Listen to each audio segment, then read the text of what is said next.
Boa noite, o meu nome é Inês Galvão, sou jovem, sou cristã e sejam muito bem-vindos aos Jovens e Cidadania.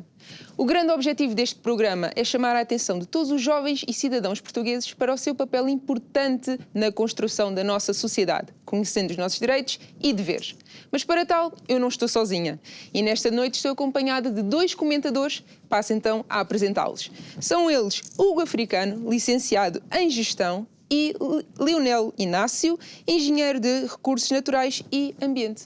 Muito boa noite, bem-vindos. Boa noite, mais uma vez, obrigado pela vossa presença aqui nesta noite, para juntos abordarmos temas inerentes à nossa sociedade e dar informação, portanto, a todos os jovens, para que nós possamos juntos contribuir para esta sociedade digna e livre. E por falar em liberdade, Hugo, eu queria convidá-lo a ler um artigo que faz parte da nossa Constituição da República Portuguesa, que é a nossa base para a abordagem a estes temas, e não sei qual foi o artigo que o escolheu. Boa noite, antes de mais a todos que estão-nos a ouvir. Eu decidi escolher o artigo 3, que fala sobre soberania e legalidade, nomeadamente, primeiro, a soberania una e indivisível reside no povo, que a exerce segundo as formas previstas na Constituição. 2. O Estado subordina-se à Constituição e funda-se na legalidade democrática. 3. A validade das leis e dos demais atos do Estado, das regiões autónomas, do poder local e de quaisquer outras entidades públicas depende da sua conformidade com a Constituição. Certo. E Hugo, agora pegando aqui um bocadinho no tema que referiu, conforme está descrito na nossa Constituição da República Portuguesa, nós sabemos que a nossa Constituição é a lei fundamental do nosso país. E de que maneira é que, sabendo isto, nós podemos usar o que está aqui para nos defendermos, para colocar em prática os nossos direitos e deveres? Exatamente. Portanto, a Constituição é a lei fundamental do nosso país. E, portanto, isto significa o quê? Que o Estado subordina-se à Constituição. E, nomeadamente, a validade das leis e demais atos do Estado e de qualquer outro tipo de entidade pública depende sempre da conformidade que tem com a Constituição. Para além disso, a Constituição estabelece também direitos fundamentais para todos e é o Estado que garante o respeito e a efetivação dos direitos fundamentais. Certo. E agora, aqui passando um bocadinho a bola ao Leonel. Leonel, nós nesta noite vamos abordar um tema muito importante na nossa sociedade, que é a educação. E eu queria começar por dizer duas frases importantes para nós abordarmos este tema, porque nós temos de ter isto bem presente.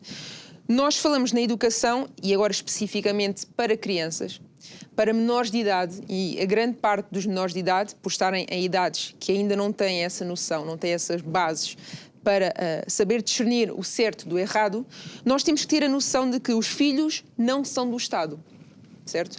E nós sabemos que os filhos são dos pais. São duas frases importantes que eu considero para lançarmos este tema, porque nós o que vimos hoje em dia é que tentam tirar esta posse dos pais relativamente aos filhos. Como é que nós podemos abordar este tema, de maneira que a Constituição nos protege relativamente a este tema? Boa noite, Inês. Boa noite, Hugo, e a todos que nos acompanham. É exatamente isso que a Inês acabou de frisar. Os filhos não são do Estado, os filhos são dos pais.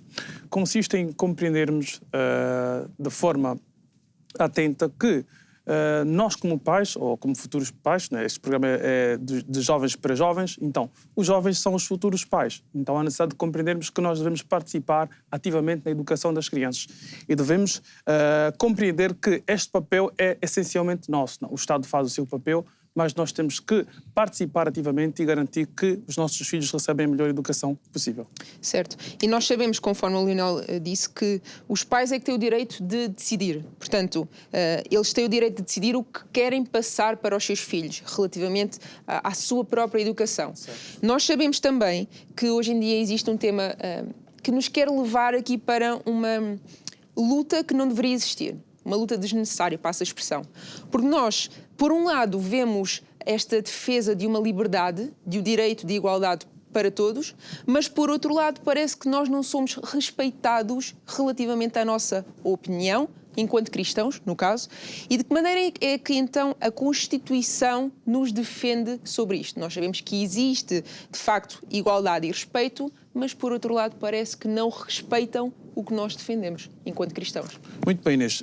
O artigo 43, com o tópico liberdade de aprender e ensinar, no seu ponto número 2, diz que o Estado não pode programar a educação e a cultura segundo quaisquer diretrizes filosóficas, estéticas, políticas, ideológicas ou religiosas. Ou seja, o Estado, ao usar as suas ferramentas para fornecer a melhor educação possível aos nossos filhos, deve cumprir com este princípio. Não podem ser passadas aos nossos filhos quaisquer diretrizes filosóficas, estéticas, políticas, ideológicas ou religiosas. Já entrando no aspecto relacionado com a ideologia de género, não é? O aspecto relativo à educação sexual deve ser a responsabilidade dos pais, não é? A escola deve saber o seu limite e deve deixar com que os pais façam também o seu papel. Certo. E, Hugo, aqui sobre mais a questão do ensino e da educação. Nós já abordámos isto várias vezes, que só os pais é que podem decidir sobre o ensino e a educação do filho, portanto, e que deve ser esta vontade que deve prevalecer. Mas, por um lado, nós estamos a ver um Estado que tenta interferir na educação das crianças. Será aqui uma luta por algo que não deveria sequer existir? Sim, porque é exatamente como tinha mencionado no início do programa, isto trata-se muito sobre a questão da liberdade, não é? E nós, enquanto pais ou futuros pais que iremos ser, nós devemos então ter a liberdade de escolher qual é que é o tipo de educação que os nossos filhos vão ter, não é? E, portanto, o Estado não pode simplesmente decidir com leis ou com programas que estejam na parte do departamento educativo o que é que decidem dizer ou transmitir aos nossos filhos. Portanto, nós, enquanto pais, devemos sim dar autorização para que esses programas passem para os nossos filhos.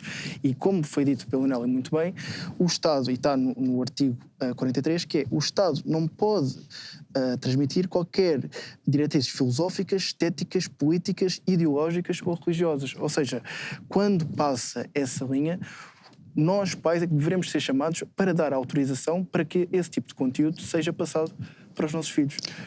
Certo. Então, Leonel, quando nós falamos nestes conteúdos ideológicos, sabemos que acabam por entrar numa esfera mais pessoal, mais moral, religiosa.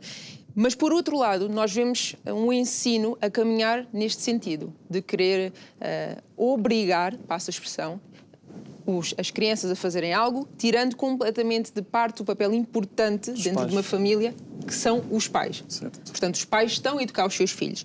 A minha pergunta é, nós sabemos que existe este lado certo e que nós nos podemos defender usando a Constituição da República Portuguesa. Mas, por outro lado, devem os pais aceitar esta ideologia de género, esta educação sexual e esta educação familiar que estão a tentar impor simplesmente pelo facto dos pais levarem os filhos à escola, ou devem usar mesmo a Constituição porque estão protegidos por ela? Obrigado, Inês. Em primeiro lugar, os pais devem conhecer a Constituição, devem conhecer os seus deveres, as suas obrigações, mas os pais não são obrigados a aceitar a ideologia de género, a educação sexual e a educação familiar. Esta é uma responsabilidade que compete aos pais. Discutir sobre os assuntos referentes à ideologia de género, a educação sexual dos nossos filhos e a educação familiar. São aspectos que são discutidos dentro do lar e compete aos pais educarem os seus filhos nesta matéria. Existem muitas vezes conteúdos ideológicos que acabam por entrando na esfera pessoal, moral, religiosa das famílias e não podem ser impostos de forma obrigatória, não é? Não, isto não pode haver e os pais aqui também vamos recomendar que os pais participem ativamente. Eu sei que hoje em dia temos inúmeras obrigações, inúmeras tarefas e nem sempre temos tempo para conseguir acompanhar aquilo que os nossos filhos dão na escola, mas temos essa responsabilidade. Os pais e os filhos têm o direito de dizer não a conteúdos políticos e ideológicos que vão contra a sua identidade pessoal, moral e religiosa. Cabe a nós também, como pais, a fiscalizar. O Estado tem também, no Estado há instituições que têm esta tarefa de fiscalizar, mas se não o fazem, nós temos que fazer para garantir uma educação saudável às nossas crianças e aos nossos adolescentes. Certo. E Hugo, nós sabemos, portanto, que estas componentes da ideologia de género, da educação sexual e da educação familiar acaba, de certa maneira, por violar o próprio direito da família que os pais têm relativamente aos seus filhos. E a pergunta para, lá em casa, para que todas as pessoas que nos acompanham possam estar esclarecidos e saber que existe algo que nos defende, a pergunta que eu queria fazer ao Hugo é: que direitos então têm os pais relativamente sobre os filhos, mas através da nossa Constituição da República? Então, exatamente, portanto, os pais têm sim esse direito de exigir a responsabilidade do Estado, ok? E também das demais entidades públicas pela violação grosseira da dignidade humana e dos seus direitos fundamentais, nomeadamente aquele que é o direito à educação de valores fundamentais, como é o caso que estamos aqui a debater e a comentar. Certo. Isto porque, como nós todos temos ouvido falar já de episódios que estão a acontecer atualmente, tanto a nível, tenho uma colega de trabalho que ela referia que o filho, na idade pré-escolar, já estava a vir para casa com questões que eram colocadas na escola de que uma família pode ser formada apenas por 2 mulheres ou apenas por 2 homens, quando ninguém perguntou aos pais que tipo de educação é que os pais queriam dar às crianças. E isto acaba por bater num ponto que nós falámos há bocadinho, que é, aqui parece que estamos a ir contra o que a pessoa defende, mas por outro lado não estão a respeitar o que nós defendemos e o que está à luz da Constituição da República Portuguesa. E então, Leonel, eu queria perguntar, nós sabemos que, agora falando assim um bocadinho mais na parte da ideologia de género, nós sabemos que é muito falado, é um dos temas mais falados, que é as casas de banho mistas num ambiente escolar. E a minha pergunta é, tendo em conta que as escolas estão com falta de condições, quando nós falamos em falta de condições, falamos no básico que faz suportar o ensino da escola, como, por exemplo, secretárias, salas de aula, ar-condicionado, num ambiente de verão ou num ambiente mais frio. As crianças estão lá e não podem estar a tentar aprender e não têm condições. Portanto, nós vemos aqui uma carência de um ambiente certo para a aprendizagem. Mas, por outro lado, estão a lutar por algo que vai fazer investir muito mais. Será que faz sentido lutar por isto que nem está de acordo com a Constituição, quando sabemos que existem carências? Obrigado, Inês. Eu volto a frisar que o nosso programa é um programa de jovens e também sobre cidadania. Se os pais não souberem quais são as suas responsabilidades e não souberem aquilo que deve haver, porque a Constituição também refere que qualquer ação ou omissão do Estado violadora dos direitos das famílias, dos pais e dos filhos não pode haver. Ou seja, tem que haver um respeito à lei, deve haver um respeito ao direito das famílias e ao direito dos pais de educarem os seus filhos. Neste caso que acabou de referir relativamente às casas de banho mistas, a maioria das famílias em Portugal não concordam com esta medida. O que nós temos estado a acompanhar em relação aos censos, as famílias são conservadoras e assim o fazem, é necessário preservar a dignidade humana, a dignidade das famílias. Então, isto é uma autêntica violação do direito das famílias. Então, as famílias devem se pronunciar, devem recorrer aos meios que têm à disposição para evitar que os seus filhos estejam expostos a esse tipo de ensinamento. E não só nas escolas, nós também podemos pegar em alguns episódios que infelizmente estão a acontecer, mesmo em meios hospitalares, em meios que acabam por estar relacionados com a saúde da pessoa, portanto, pessoas a lutarem pela vida. E nós ouvimos falar que o Sistema Nacional de Saúde não funciona, ouvimos falar que há falta de habitação, falta de emprego, e a minha pergunta, Hugo, vai neste sentido. Se perante esta falta de condições para a sobrevivência de um ser humano, nós temos isto, o porquê de haver esta agenda tão apertada para uma ideologia de género? Eu diria, portanto, Inês, provavelmente está relacionado também com a necessidade que há nos últimos anos de tornarmos numa sociedade mais inclusiva, não é? Que aceitamos todos os tipos de indivíduos, da maneira que eles são, lá está a tal liberdade de expressão, mas também é necessário perceber que esta liberdade de expressão funciona para todos, não é? E, portanto, não há que dar a liberdade de expressão a uns, mas impedir a liberdade de expressão de outros, não é? E, portanto, efetivamente, como disseste, há falta de emprego, há falta de habitação, o SNS não funciona corretamente. Eu diria que esta agenda, então, tão apertada para a ideologia do género, está muito relacionada com essa necessidade, por exemplo, de haver jovens que estavam a ir por caminhos que não eram os mais adequados e cria-se, então, esta atmosfera, estas condições para simular uma espécie de inclusividade para esses jovens que acaba, muitas vezes, também por dar um tiro também na liberdade de expressão dos outros indivíduos que não partilham destas visões. Certo. E nós aqui referir algumas notícias que estão a ser comentadas, especialmente lá fora. Mesmo o próprio Reino Unido acabou por proibir o ensino sobre esta identidade de género nas escolas porque acabou por confundir um pouco as crianças. Às tantas já não sei, eu não sei o que é que sou, eu não sei o que é que quero ser isto acaba por gerar um problema mesmo a nível no próprio desenvolvimento da criança. E por outro lado, temos também na parte mais fisiológica, mais física, os dramas de quem acaba por mudar de sexo e mais tarde se arrepende. Isto acaba por ter consequências negativas na própria saúde da pessoa, porque a pessoa não só vai ter problemas inerentes à saúde, como vai ter problemas na sua afirmação na sociedade. E é algo que a ciência não pode ignorar de maneira nenhuma, porque estamos a prejudicar a saúde de pessoas que muitas das vezes, por serem crianças, por serem adolescentes, não estão numa posição de escolha, não estão cientes das consequências. Mas para falar mais a nível da legalidade sobre este tema, nós temos nesta noite também a doutora Luísa, que nos vai falar um pouco sobre isto. Boa noite. Então, estamos aqui a falar da família e a família é o elemento fundamental da sociedade. Somos nós que o dizemos, mas é também a Constituição, porque na realidade a Constituição da República Portuguesa confere uma proteção muito forte à família e coloca muito bem o Estado no lugar que lhe pertence e os pais, as mães e os filhos no lugar que lhes pertence.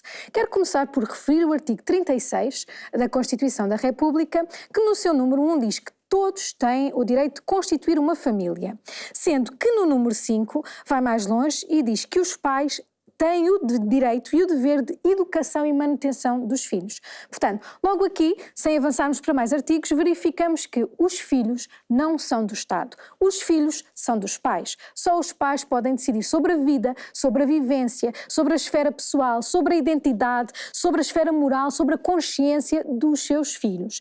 Os filhos são dos pais, não são do Estado.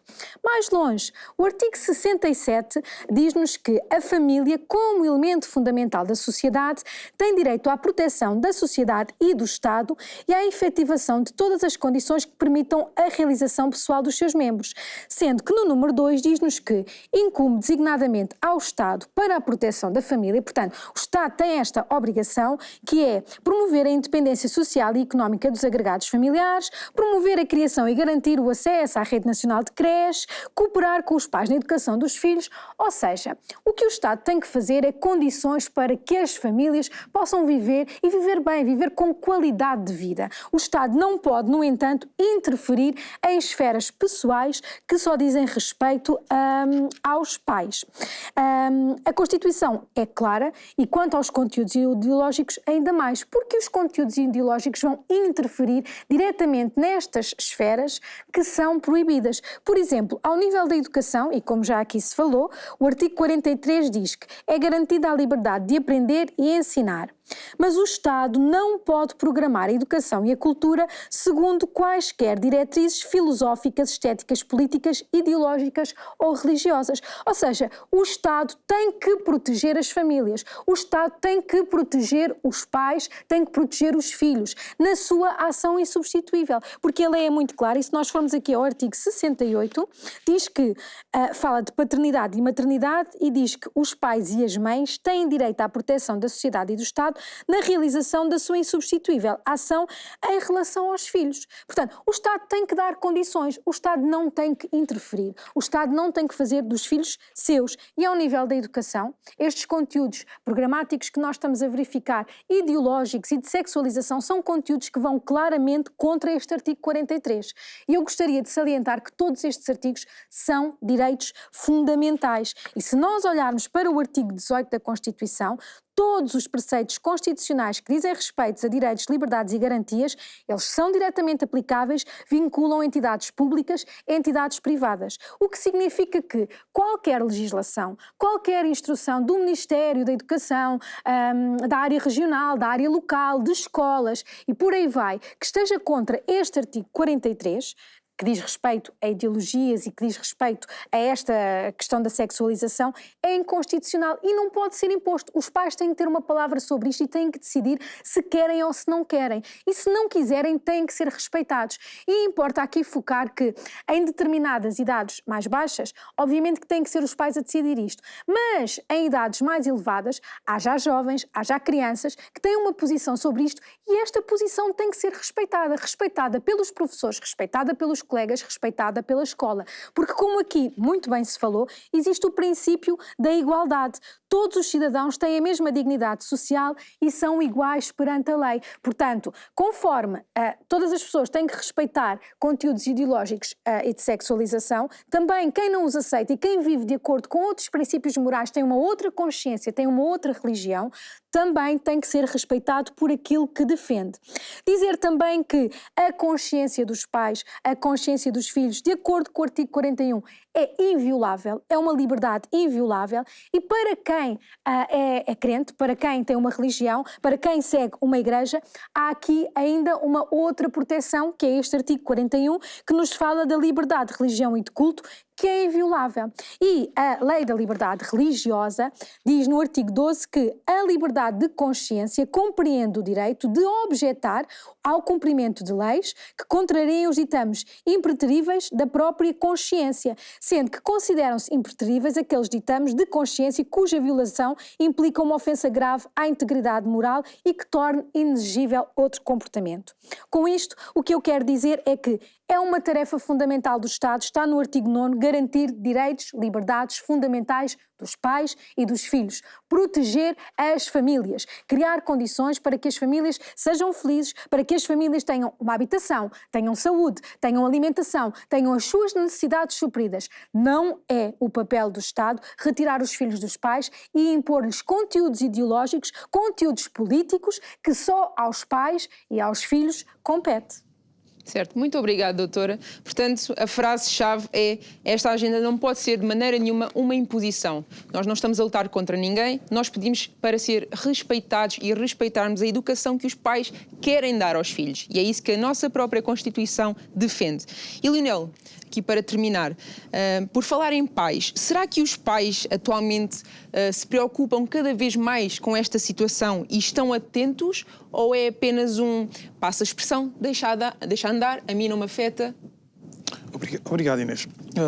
Vou frisar aqui uma frase que se usa muito, que informação é poder. O que raramente nós estamos num meio entre amigos e conversamos acerca da Constituição, acerca dos nossos direitos, acerca dos nossos deveres.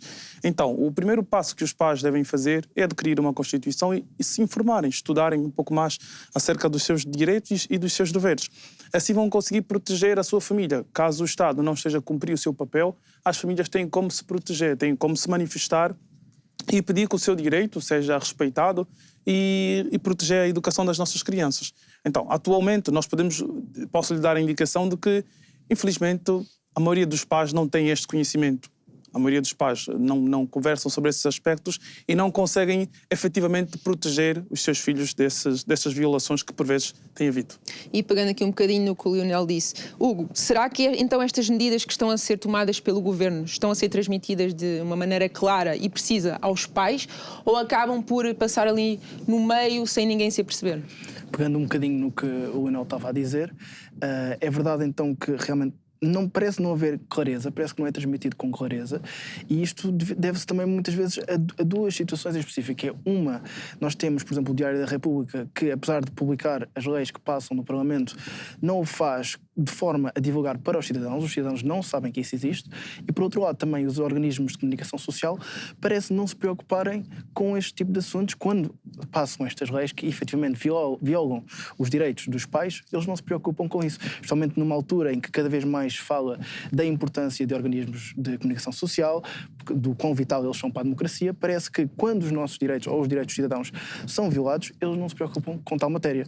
Portanto, eu diria, efetivamente, não passam com clareza e deveria haver então realmente algum tipo de forma para que estas informações sejam passadas aos pais com clareza. Digo também para as pessoas lá em casa, podem visitar o site Famílias Conservadoras, em caso de quererem saber mais sobre este assunto, tem lá muito mais informação. Certo. Mais uma vez agradecer-vos pela vossa presença nesta noite. Creio mesmo que acabou por contribuir para uma educação de toda uma sociedade que acabou por assistir a este programa. Convido também para quem está lá em casa a aceder ao site Você é que Decide, onde são abordados temas inerentes à nossa sociedade e explicativos à luz da Constituição da República Portuguesa. Faço também o convite para posteriormente assistir ao nosso programa disponível no YouTube e podem acompanhar-nos tanto no Instagram como no TikTok. Até à próxima.